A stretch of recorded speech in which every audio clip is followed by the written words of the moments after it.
In this video, we're going to look at some definitions that you'll be needing to know as we review for business calculus. We're going to start out with functions and relations. You can see here that a relation is a correspondence between a first set, the domain, and the second set, the range, such that each member of the domain corresponds to at least one member of the range.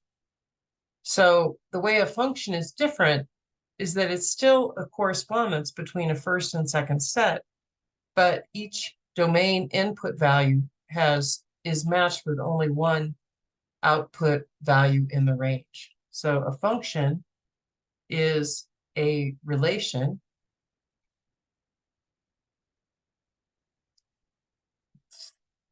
spell it correctly. A function is a relation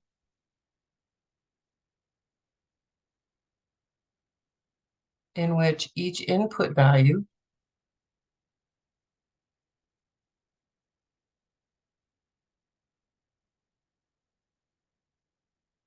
matches with exactly one unique output value in the range.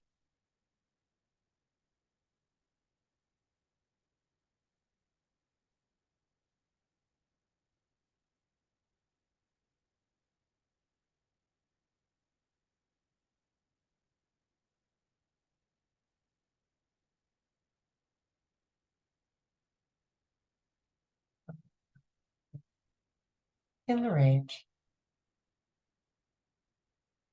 All right, let's use this definition in example 1 to determine which of the following relations is a function. If we look at our first relation in A, 9 matches with a -5, and then 9 matches with a +5.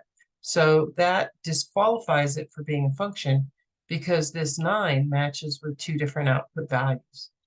So no, this is not a function.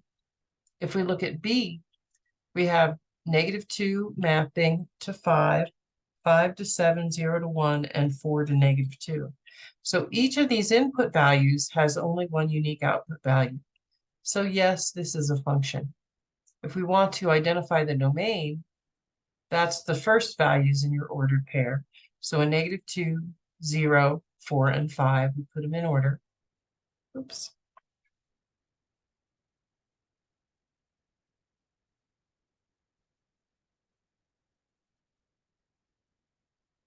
We write them with set notation. In our range, that would be the output values, which are -2, 1, 5, and 7. Go ahead and look at C, pause the video, and see what you get for that. Then we'll go through it together. In C, we would say, yes, it is a function. Even though the 3 is repeated, each input value, the -5 only maps to one number, which is 3. The 0 maps only to 3, and the 6 maps to 3. So we say that, yes, this is a function. Let's go ahead and move on to function notation. In function notation, we would write an equation like this. We might say f of x equals 3x plus 2. In doing so, we're matching this f of x, which is your y value, with an x value. We might write something like this, f of 2 equals, well, then we plug the 2 in here. So we'd have 3 times 2 plus 2, or 6 plus 2, which is 8. So we could write this as f of 2 equals 8. The benefit of writing it this way is you can see what input value yields the output value. So your y value here is 8. Your input value is 2. So you could actually write that statement as an ordered pair with the input of 2 and the output of 8. So the way we say this is we say f of x, meaning f is a function of x. So let's write that. Means f is a function of x. All right, let's look at some graphing of functions. Now, when you were in your previous algebra courses, you've probably graphed functions like this before. Now, you would sometimes make a table and substitute numbers into the table. If we did that here, we might put some negative values and some positive values in here. If you put a -3 into your function, a -3 squared is a +9, -5 is 4. If you substituted a -1 in here and squared it, you get a +1.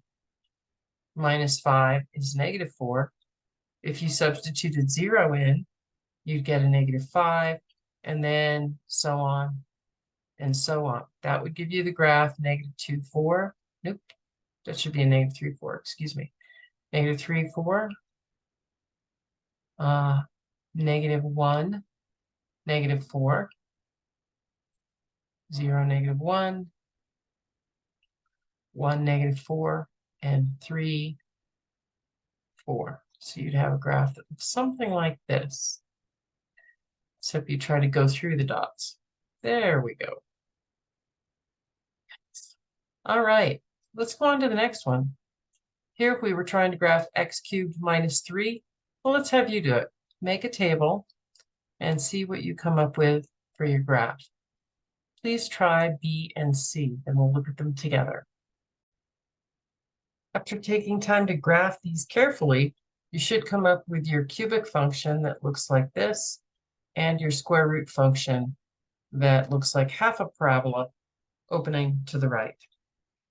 Let's go on and look at example 4. In example 4, it's asking us to use this graph to answer the following questions. So in A, it says, find f of -3. What this is asking is for you to find the function value or the y value when x is 3.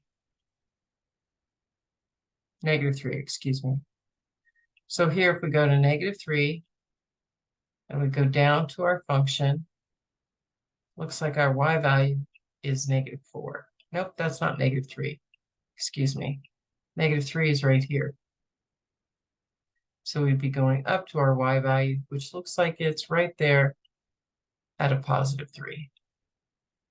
So this would equal 3. If we go to f of 1, this is 1. If we go down to our function value, it looks here like we're at -5.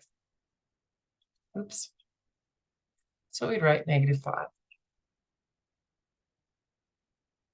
This is the opposite situation. Here it's saying find your x value when your y value equals -6.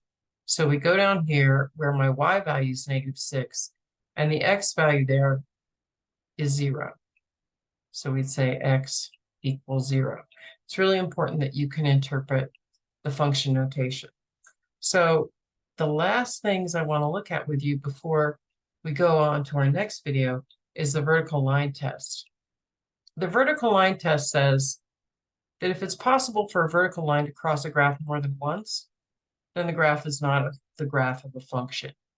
If I look at these first 3 examples, well, the first 2 examples, no matter where I draw my vertical line, I'm only crossing the curve once. So both these would be a function. This one is also a function. But if I look at my circle graph in this third graph, it's not a function because it crosses that circle twice. So this is not a function. Up here, this one is a function. And obviously this 5th graph here is not a function because it crosses that curve more than once. You only need to be able to find one place where it will cross the curve more than once to say whether it's a function or not. If we look at our examples from above here, they were not graphed quite as nice, but anywhere we draw a vertical line, we're only going to be crossing those graphs once, so they were all functions. In the next video, we will go through more of these notes. Thanks for watching.